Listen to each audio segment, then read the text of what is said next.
Michael, where do you think it went wrong tonight for your team? We ain't got enough time. I think first and foremost, I've just used the phrase "car crash" then, and I hope that sort of wasn't too strong of a word really to use, because ultimately, when you come up against a side who get the ball forward early, jump on seconds, jump on first, the first and foremost you've got to do is compete, and we just didn't compete tonight. We were second best, third best in most departments, and you need to give yourself a platform, and even like the first goal was a great example of that.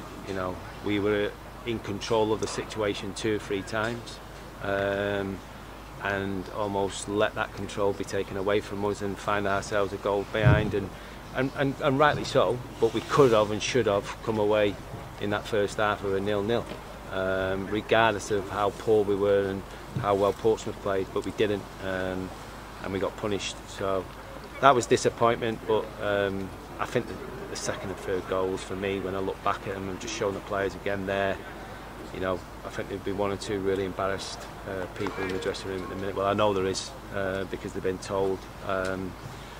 So yeah, bad night, well and truly beaten, no excuses, got beat by a much better side.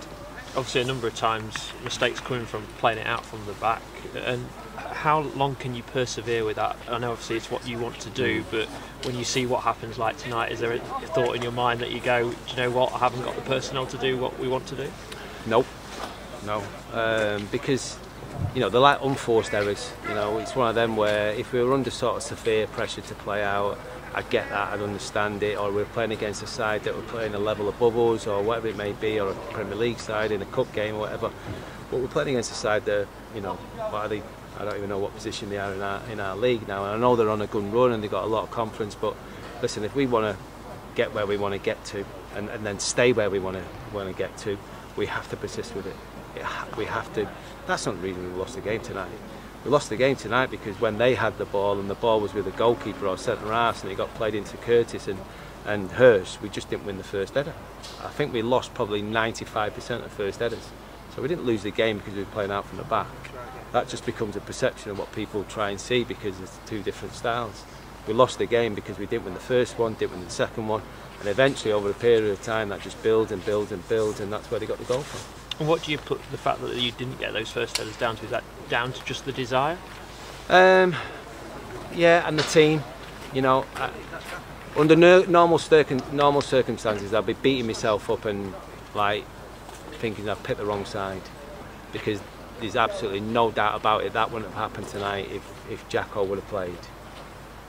But the information that I know and everyone else doesn't know, that if he probably would have played tonight, we probably wouldn't have had him Saturday, we wouldn't have had him for another week or so, because of the niggles that he's picking up at the minute. So you make them decisions on medical grounds in terms of wanting to be available for as many games as possible, but the irony behind it is probably that wouldn't have happened if he played.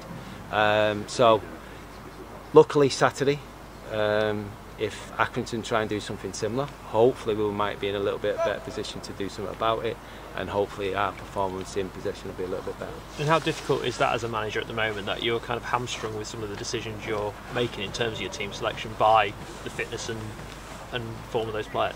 Yeah, it's a little bit square pegged round holes, because of injuries and stuff at the minute, but most managers have got to deal with that at some stage this season. Hopefully I'll be in a position in the near future where that won't be the case, but it's part and parcel of the game. It's not easy, it's difficult, but I'm not going to sort of beat them up too much. We've had a little spell where we've been really competitive. We've gone away at Sheffield Wednesday and Wigan and had to deal with that type of stuff and deal with it really, really well. But tonight we just fell short massively, yeah, the players are aware that from a performance point of view that can't be accepted and won't be accepted. Freddie Draper, obviously first start, how do you feel he did tonight? Well, that was the only sort of bright point for me. I thought, when I'm asking people to be competitive and show personality on the pitch, I thought Freddie's shown that, and there was times obviously where he got out muscled and all these type of stuff, but you'd expect that of a 17-year-old kid, and Freddie's going to be fine. Freddie's going to be with us now for until we get him in a position where he just gets better and better, which he will do. So I was delighted with his performance, and probably the only one really. Injury-wise, anybody back for Saturday? Well, obviously Jacko will be fine to start. I don't see Scully or Brids being available, so we'll probably pretty much the same group, but obviously clearly won't be the same team.